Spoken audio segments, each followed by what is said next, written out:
Nah, tadi kan kita udah cerita awal abang gimana gitu kan, cerita semangat, pengalaman, terus penghargaannya. Jadi saya mau nanya nih, ada nggak moto yang abang tanamkan di dalam diri abang itu supaya abang bisa terus semangat, terus optimis untuk melakukan kegiatan ataupun bakat-bakat abang gitu? Pasti ada dong. Untuk moto yang sering saya lakukan dan saya kerjakan di dalam setiap aktivitas dan kegiatan saya itu kan. Nah, dalam bela diri saya ini ada moto yang selalu kami gaungkan dan selalu kami praktekkan di dalam setiap kejuaraan ataupun apa situasi yang kami hadapi, yaitu taklukkan dirimu sebelum menaklukkan orang lain. Waduh, jadi berawal dari diri ya kan? Berawal dari diri sendiri. Jadi lawan terbesar kita ini bukan orang lain, bukan orang-orang yang menurut kita hebat atau luar biasa, tapi musuh kita itu adalah diri kita sendiri. Ya. Luar biasa banget ya kan? Jadi kita upgrade lah dulu diri kita ya kan, baru kita menaklukkan orang lain. Nah, untuk moto udah tuh ya kan. Jadi tuh teman-teman boleh dong ditanamkan juga gitu moto di dalam dirinya biar lebih semangat lagi gitu kan. Nah, kemudian kita masuk mungkin ini agak panjang juga ya Bang. Agak panjang ya. Jadi kayak cerita pengalaman gitu. Pengalaman tadi mungkin udahlah sedikit ya kan. Ini boleh dong diceritakan lagi cerita pengalamannya, terus sukanya, dukanya apa, sama mungkin perjuangan abang lah gitu selama menjadi atlet bela diri hingga raih prestasi ke internasional gitu Bang. Baik.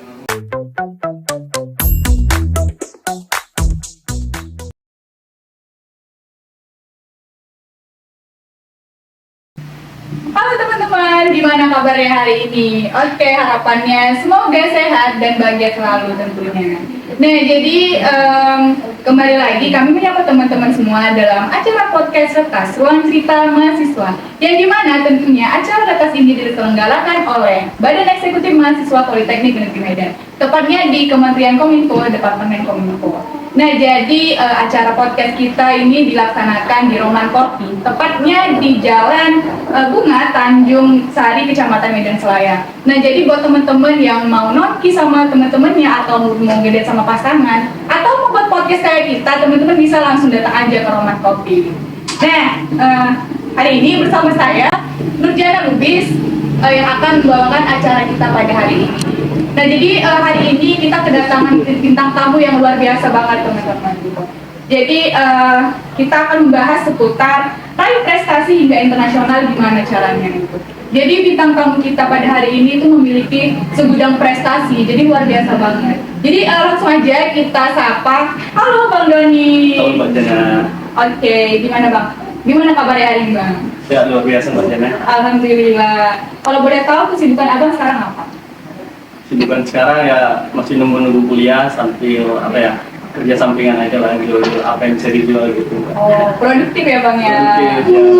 Nah, jadi sebelum kita masuk ke bintang-bintangnya gitu, boleh dong dari Bang Doninya perkenalan dulu buat ke teman-temannya semuanya. Oke, sebelumnya saya memperkenalkan diri. Nama saya Doni Samuel Hareva. Saya dari Prodi Manajemen Rekayasa Konstruksi Gedung Stambuk 2020. Dan saya sekarang berada di kelas 4A. Saya akan perkenalan jika saya. Iya teman-teman, jadi Bang Doni ini adalah salah satu mahasiswa Politeknik Negeri Medan, tepatnya di jurusan Teknik Sipil ya Bang, di Prodi MRKG. Nah, jadi perkenalan udah nih. Kemudian pas teman-teman penasaran gitu kan, prestasi apa aja yang udah pernah Bang Doni raih. Ini saya mau membacakan nih prestasi Bang Doni. Mungkin kalau misalnya kita bacakan prestasinya dari awal banget sampai sekarang, mungkin udah bisa sampai malam kali ya Bang, karena udah banyak banget gitu ya kan. Nah, jadi saya bacakan prestasinya yang terbaru aja gitu ya teman-teman. Nah, jadi prestasi Bang Doni pernah meraih juara 1 kata sinkronik male U21. Ini tepatnya pada event di The 17 Ikayport Kenpo Champions 2021 Antalya, Turki. Wah, luar biasa banget ya, udah sampai ke Turki nih ya kan. Iya. Juara 1 lagi, waduh. Terus ini ada lagi juara 1 kata individual male U21, tepatnya pada kejuaraan virtual mahasiswa NBKOKM Mataram, NTB tahun 2021. Nah, kemudian ada lagi nih, juara 2 self defense male U21, juara 2 self defense mix U21, juara 3 kata sinkronik male U21, dan yang terakhir nih teman-teman, juara 3 semi kempo male 60 kg U21. Ini di acara The APD Keyboard Kempo Champions 2022 Hammamet Tunisia. Wah, udah sampai Afrika nih ya Bang ya, luar biasa. Jadi pasti Bang Doni udah keliling dunia gitu ya Bang ya, udah banyak ngelilingi dunia gitu. Nggak perwakilan aja, perwakilan dari dunia-dunia. Tapi sebelumnya saya mau memberitahu ke teman-teman semua kalau nanti di akhir bakal ada kuis gitu. Jadi buat teman-teman semua harus stay terus untuk menonton video ini dari awal sampai akhir. Karena buat pemenang kuis pasti akan mendapatkan hadiah yang menarik dari kita. Oke, langsung aja kita mulai nih. Jadi untuk pertanyaan pertama nih buat Bang Doni. Gimana sih cerita awal Abang bisa terjun ke dunia seni bela diri ini? Boleh dong diceritain ke teman-teman semua. Baik, cerita awal saya ikut seni bela diri ini awalnya dari orang tua saya. Orang tua saya punya kenalan di tempat kerjanya di Pertamina, tepatnya itu. Jadi orang tua saya ini bertemu dengan security di situ. Katanya, ayo ikut kempo anak-anaknya. Nah, terus malam-malam tiba-tiba papa saya bilang, kalian berempat, abang saya, ada dua, saya terus adik saya, ayo ikut kempo. Kempo itu apa Pak? Itu bela diri apa Pak? Pukul-pukul katanya kayak gitu. Ya udahlah, ikutlah pukul-pukul gimana gitu ya kan. Nah, mulai latihan pertama. Latihan pertama tuh ya gimana, canggung masih pertama. Terus nah, yang buat saya tertarik dengan kempo ini gimana dia mukul bisa mengelak seperti itu. Jadi kita tanpa disakiti kita sudah menyakiti lawan seperti itu. Nah, yaudah, jadi di situ saya mulai rutin latihan sama dengan saudara-saudara saya, dan di pertengahan awal rutin latihan, nah saudara-saudara saya ini mulai agak males latihannya. Jadi lama-lama gugur satu-satu. Jadi tinggal saya sendirilah di situ ikut kempo. Nah, 1 tahun saya ikut kempo, saya diutus untuk kejuaraan daerah se-Sumatera Utara, tepatnya di tahun 2010 Medan. Nah, di situ mulai semangat latihan, dibuat gerakannya. Nah, situ di kejuaraannya saya puji Tuhan mendapat 1 emas dan 1 perak di kategori Enggu Bergu Putra Pemula dan Pasangan Putra Pemula. Nah, mulai dari situ juga semakin semangat latihannya, semakin giatlah untuk menambah wawasan tentang kempo ini. Nah, jadi di situ kami mulai seleksi, ada sekitar ratusan orang seleksi untuk para pelajarnya. Puji Tuhan, saya termasuk ikut dalam atlet dan kontingen Sumatera Utara.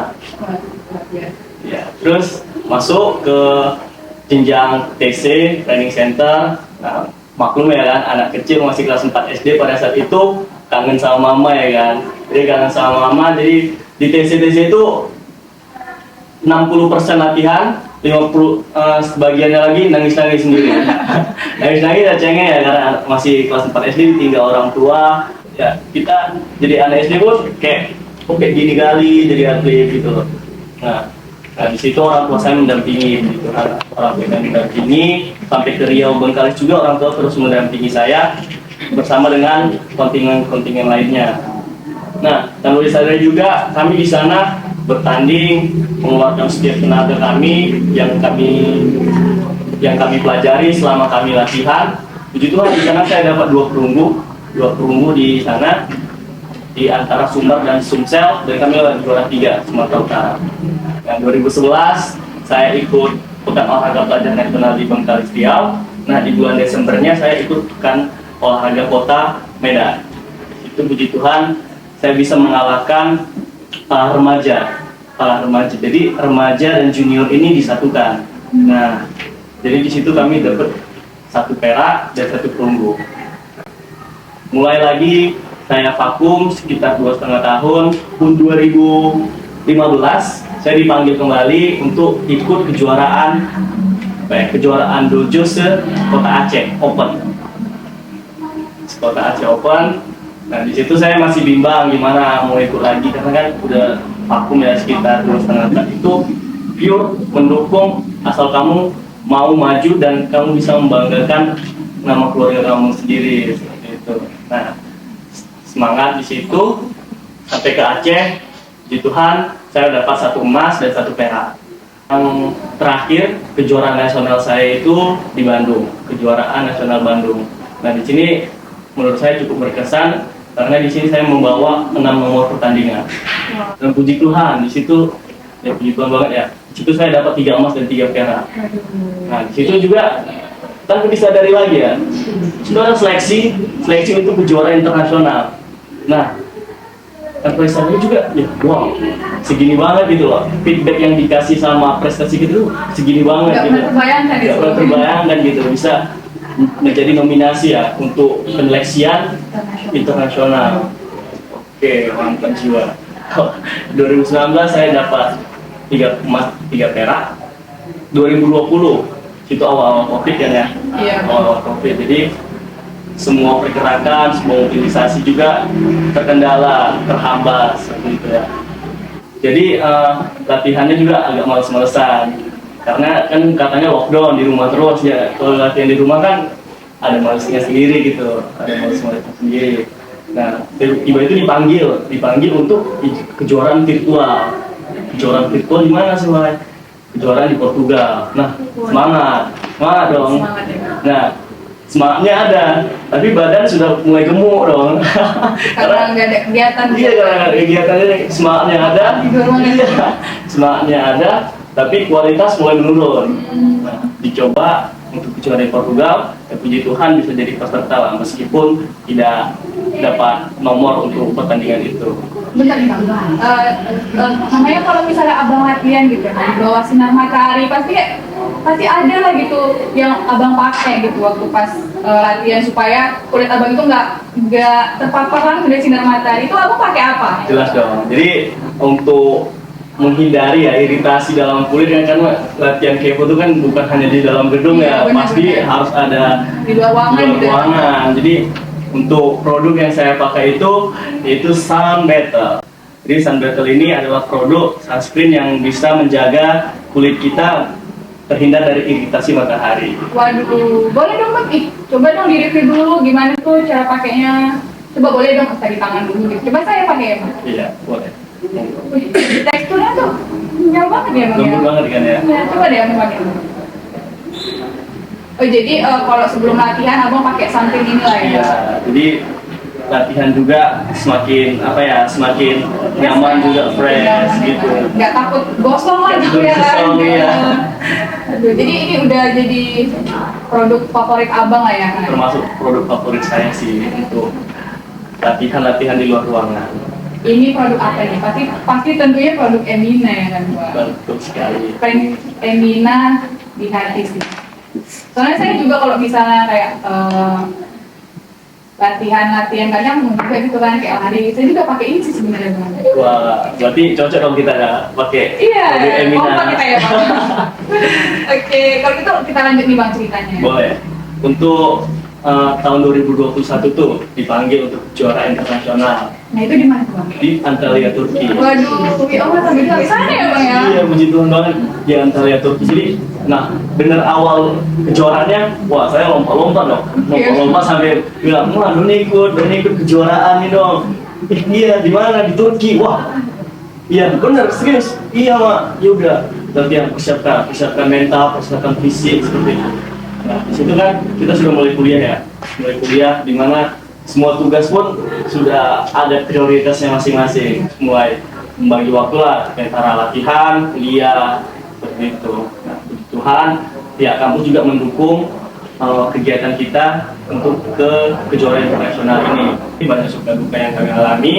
Nah, kami terbang ke Antalya, Turki. Waduh. Antalya, Turki lah. Itu gimana sih perasaan Bang gitu loh? Ya, kalau belum naik pesawat, masih mau ke bandara udah deg-degan ya.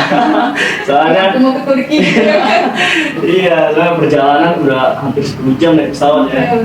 Transit lagi dari Istanbul ke Antalya. Sudah naik pesawat, pengalaman yang sangat luar biasa untuk saya. Pertandingan sampai ke Turki, nah dia PC-an tuh sama mama pakai wifi hotel. Wah, di mana rundown bagan pertandingan itu tiba-tiba saya udah masuk final. Nah, masuk final ini saya bertemu dengan teman saya. Jadi kebetulan kami bawa satu nomor, 2 peserta dari Indonesia. Jadi saya melawan kawan saya. Jadi dari Indonesia. Di Indonesia ke Indonesia. Iya, di finalnya Indonesia. Loh, Udah tersisi semua ya negara-negara udah tersisi lah, Algeria tersisi, semua Spanyol tersisi. Jadi kayak ini Indonesia gitu. Saya yang menang. Jadi juara satu Juara satu. International World Camp Championship. Lawan? Ya. sujud syukur kepada Tuhan bisa dapat emas di negara orang. Ya, sudah mulai di hari pertama tuh saya dapat 2 emas. Dari pertama Di hari pertama ini dapat 2 emas ya? 2 emas, saya puji Tuhan banget saya dapat 2 emas di situ. Nah di hari kedua saya main di fighting. Di situ saya kurang beruntung karena jumpanya langsung sama juara bertahan. Jadi saya puji Tuhan bisa mendapat dan meraih 2 emas membawa nama Indonesia di kancah itu. Sudah bersyukur banget. Sudah bersyukur banget. Dan situ juga kali pertama saya juga mengikuti ajang internasional di kali ini. Gitu. Yang pertama di Turki lagi kan guys, pasti banyak banget ya kan orang yang pengen ke Turki. Sekarang aku bisa gitu loh, juara lagi dapat emas loh, dari pulang dari sana bawa emas gitu. Nah itu juga pasti berkat orang tua gitu, berkat dukungan dari orang tua. Boleh dong bang disampaikan kayak apresiasi kepada orang tuanya gitu, terima kasih sama mamanya gitu. Untuk papa mama yang tercinta, terima kasih buat dukungan dan kerja keras untuk Doni bisa sampai di prestasi yang sangat membanggakan buat nama Indonesia. Terima kasih buat doa, buat apapun yang Doni butuhkan selama Doni persiapan menuju kejuaraan internasional manapun. Para papa mama selalu mendukung, selalu memberi doa, dukungan kepada Doni. Gak ada yang bisa Doni kasih sama mama. Inilah Doni mah bisa sampai di titik ini bukan karena kuat gagah Doni, melainkan karena kasih karunia Tuhan yang selalu melimpahi keluarga kita. Saya juga makin semangat. Nah jadi bang kalau misalnya abang di Turki itu pasti kan mungkin lagi pas banyak angin gitu, itu gimana bang? Nah kemarin pengalaman tuh kan semakin dingin cuacanya tuh anginnya semakin kenceng ya, semakin kenceng. Kebetulan juga di dataran tinggi. Nah untuk solusinya untung saya ada perkenalkan produk iritasi mata yang bisa mengatasi mata merah untuk mata kita yang keadaan kering. Jadi ini dari Roto. Waduh, coba Ini Mbaknya boleh lihat nih. Ini apa jadi keunggulan nih bang? Itu jangan tanya, nggak tahu cok. Nah jadi saya mau nanya nih bang, kalau misalnya latihan itu pasti kan juga ada di luar ruangan, itu kan kayak kena debu-debu gitu, itu nggak mengganggu sih? Nggak mengganggu bang? Mengganggu dong kak. Jadi kemarin tuh pas di Turki tuh kan anginnya kenceng banget ya. Anginnya beda-beda sama angin yang ada di Indonesia. Wah, gitu. beda bang ya. Iya beda-beda. Jadi pas latihan tuh banyak tuh debu-debu yang kecil-kecil masuk kuping, mata. Jadi ada juga yang masuk ke mulut. Saking tidak terkontrolnya angin di sana ya kan. Nah jadi solusinya apa tuh bang? Nah untung aja saya bawa dari Indonesia itu ada produk untuk mengatasi iritasi mata, mata merah dan mata kering. Nah itu produk apa itu bang? Ini adalah Tahu. produk Roto. Waduh, boleh bang satu bang? Boleh dong sama enggaknya. Jadi ini solusi abang yang kalau misalnya ada debu ataupun angin sana ya, produk dari Roto ya bang ya? Iya Roto. Jadi kami memperkenalkan juga Roto produk Indonesia sama teman-teman yang lain gitu. Oke, jadi teman-teman yang lain pun pakai juga ya bang produk dari Roto ya untuk mengurangi iritasi mata. Wah, luar biasa banget produk ini ya bang. Luar biasa banget. Jadi ampuh lah untuk mengatasi iritasi mata bagi teman-teman yang terkena debu atau kotoran yang ada masuk ke mata kita semua. Tomat yang merah ya? Iya. Bisa lah. Luar biasa bang. Nah tadi kan kita udah cerita awal abang gimana gitu kan, cerita semangat, pengalaman, terus penghargaannya. Jadi saya mau nanya nih, ada nggak moto yang abang tanamkan di dalam diri abang itu supaya abang bisa terus semangat, terus optimis untuk melakukan kegiatan ataupun bakat-bakat abang gitu? Pasti ada dong. Yaitu taklukkan dirimu sebelum menaklukkan orang lain. Waduh, jadi berawal dari diri ya kan? Berawal dari diri sendiri. Jadi lawan terbesar kita ini bukan orang lain, bukan orang-orang yang menurut kita hebat atau luar biasa, tapi musuh kita itu adalah diri kita sendiri. Iya. Luar biasa banget ya kan? Jadi kita upgrade lah dulu diri kita ya kan, baru kita menekan orang lain gitu. Nah untuk moto udah tuh ya kan, jadi tuh teman-teman boleh dong ditanamkan juga gitu moto di dalam dirinya biar lebih semangat lagi gitu kan. Nah kemudian kita masuk mungkin ini agak panjang tuh, dukanya apa sama mungkin perjuangan abang lah gitu selama menjadi atlet bela diri hingga raih prestasi ke internasional gitu kan. Banyak tergantung ini. Tapi saya punya mimpi, saya akan bawa nama Indonesia ke luar negeri. membawa nama Indonesia dan membawa nama saya gitu, Bawa bendera juga. membawa bendera yang diwakilkan di negara orang, sebagai kota dan daerah gitu. Jadi beda suku, beda budaya seperti itu, cara logat kita juga beda, apa ngomong bahasa seperti itu ya. Jadi kami mulai mengadaptasi dan puji Tuhan sukanya di situ kami kompak gitu, saling berbagi. Jadi dukanya itu kami bisa bertemu dan harus berpisah di pembubaran lah, pembubaran kontingen di situ ya terasa kami sudah menjadi keluarga ya, menjadi keluarga untuk membanggakan nama Indonesia, dan tiba saatnya kami akan berpisah untuk menjalankan aktivitas masing-masing gitu ya kan, back to reality istilahnya kayak gitu. Tentunya kalau misalnya kita udah dari tahap sekarang itu pasti melalui kerja keras itu. Nah kerja keras itu pasti kan dari latihan-latihan gitu. Coba dong diceritakan Bang tata cara latihan keseharian Abang itu bagaimana gitu. Untuk tata cara latihan saya, pertama ya latihan rutin lah di tempat klub-klub gitu ya, latihan di dojo, di geraha seperti itu, latihan pemanasan. Jadi latihan di tempat latihan kita bisa diterapin di rumah, seperti bangun pagi itu, entah perenggangan, stretching seperti itu. Ada waktu luang bisa lari gitu, bisa jogging seperti itu. Jadi kayak kegiatan di latihan itu membawa kita ke arah kebiasaan kita, rutinitas kita di hari-hari biasa. Kalau bisa karena terbiasa. Terus Bang pernah nggak Abang merasakan ataupun cedera gitu pada saat latihan ataupun pada saat bertanding? Pernah cedera nggak? Kalau cedera serius belum pernah. Cedera bengkak-bengkak dikit aja gitu. Nah itu karena apa tuh Bang? Ya karena ya kesalahan saat misalnya kan ada teknik membanting, nah salah jatuh mungkin. Nah kalau untuk tendangan salah menempatkan kaki gitu, salah mendarat, itu bisa jadi salah satu faktor kita cedera. Tuh, ada juga faktor kurangnya pemanasan seperti itu. Ya, jadi memang harus dipersiapkan dengan matang gitu untuk menghindari cedera-cedera itu. Ada nih Bang misalnya kayak mengenai spekulasi orang-orang gitu kan, kalau perempuan gitu atau wanita tuh nggak bisa terjun ke dunia seni bela diri karena kan nggak usah lah, kau tuh wanita, kau tuh perempuan, bahaya gitu, mending kayak nari aja gitu. Itu coba itu gimana tanggapan Abang mengenai spekulasi orang-orang yang seperti itu? Nah menurut saya itu spekulasi kuno ya. Nah itu tergantung pada lingkungan mereka sih. Dari rumah kita keluar dari lingkungan kita, pasti kita mendapat wawasan yang baru, dapat spekulasi yang baru bahwa wanita dan laki-laki itu sama diciptakan dan mereka punya bakat mereka masing-masing. Apa wawasan kita, apa yang bisa kita hasilkan dari bakat kita, seperti itu. Jadi bela diri ini bukan hanya untuk diminati oleh pria saja, wanita juga bisa.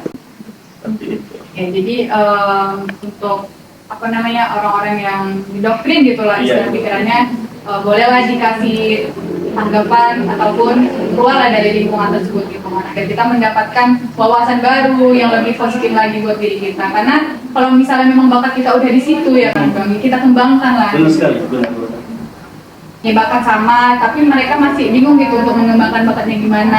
Termotivasi gitu. Boleh dong Bang dikasih tahu tips and tricksnya gimana menjadi atlet yang berbakat hingga raih prestasi sampai internasional gitu. Tips and tricksnya tuh ya ini bisa bisa berbeda-beda setiap orang. Tapi nah ini yang menurut pandangan saya. Yang pertama itu tetap semangat, disiplin yang pertama.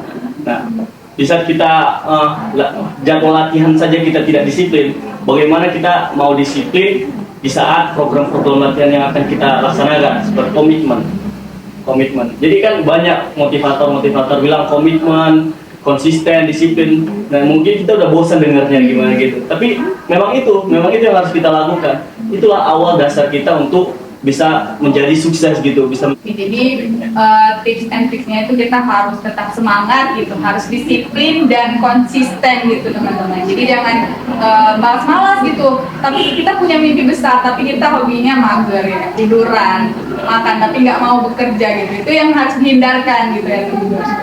Nah jadi terus saya mau nanya nih, mungkin ini yang terakhir gitu Bang. Dari banyaknya event yang udah pernah Abang ikuti, dari banyak kejuaraan, penghargaan yang pernah Abang dapat, itu event atau kejuaraan apa yang paling berkesan buat Bang? Event yang paling berkesan ya di Seventeen Working Championship Antalya Turki pasti.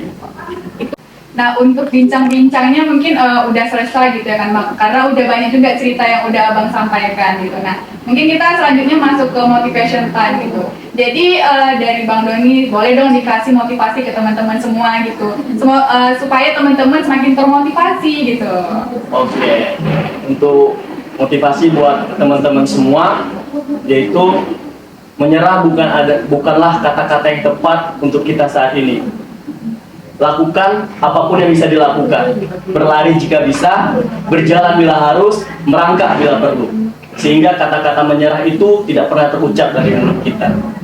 Karena kerja keras akan mengalahkan bakat saat bakat tidak bekerja keras. Waduh, luar biasa. Jadi perlu digarisbawahi ini motivasi dari Bang Doni. Semoga supaya apa? Supaya teman-teman itu semakin termotivasi, semakin tergerak gitu. Jangan pernah menyerah gitu untuk mau mengembangkan bakatnya gitu. Benar sekali. Nah, motivasi udah, mungkin kita mau ngasih kuis nih buat teman-teman semua gitu Bang. Jadi di sini ada 2 kuis gitu ya. Yang pertama tangkapan kuis. Jadi buat para teman-teman semua, buat para viewer, mereview ulang cerita dari podcast kita hari ini, yaitu cerita dari yang bertema raih prestasi hingga internasional, gimana caranya. Jadi kuisnya itu teman-teman review dari awal cerita sampai akhir, dan itu jawabannya dikirim ke IG @bempolmed. Dan untuk kuis yang kedua yaitu hashtag kok kamu tahu sih. Nah, ini bakal saya kasih satu pertanyaan nih buat teman-teman. Jadi teman-teman yang udah lihat podcast ini dari awal sampai akhir pasti udah tahu gitu jawabannya kan. Dan pertanyaannya itu adalah pada tahun berapa dan pada kelas berapa awal kalinya Bang Doni itu terjun ke dunia bela diri. Nah, jadi buat teman-teman yang udah lihat gitu kan, nggak di skip pasti udah tahu jawabannya. Dan yang menjawabnya cepat dan benar itu pasti akan mendapatkan hadiah gitu. Yang diceritakan Bang Doni, semangatnya itu bisa kita tanamkan di dalam diri kita teman-teman. Diambil positifnya, dibuang negatifnya. Dan juga terima kasih buat sponsor kita yaitu Rohto dan Amina. Oke, demikianlah podcast kita pada hari ini. Semoga bermanfaat untuk kita semua, dan jangan lupa juga tetap stay di YouTube Bempolmed untuk menyaksikan podcast selanjutnya yang tentunya dengan tema dan bintang tamu yang lebih menarik dan kreatif lagi. Oke, jangan kemana-mana. Saya Nurjana Lubis pamit undur diri. See you.